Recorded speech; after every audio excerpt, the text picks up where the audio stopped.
انت في مارينا بقى وتصيف هناك وظهر لك حوت، هتعمل معاه ازاي؟ هلعب معاه.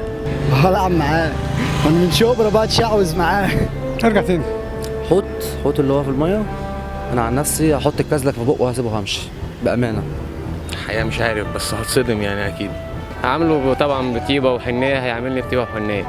ومش نخلص من حيتان البني ادمين الاول. يعني انا لو سمعت طبعا ان في حوت مش هروح. يعني انا ممكن اطلع اجري في الميه برضه، ما تقوليش ازاي.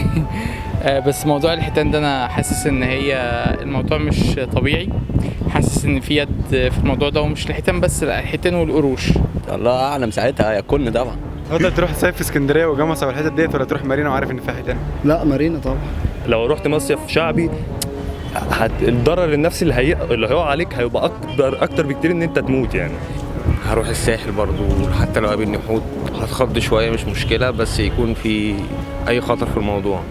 لا هو انا الحقيقه بفضل اروح مارينا لو في خطر يعني. انا اقدر اتعامل مع الخطر، بس ما اقدرش اتعامل مع الزحمه لاني بتعب او مش بعرف استمتع في الزحمه.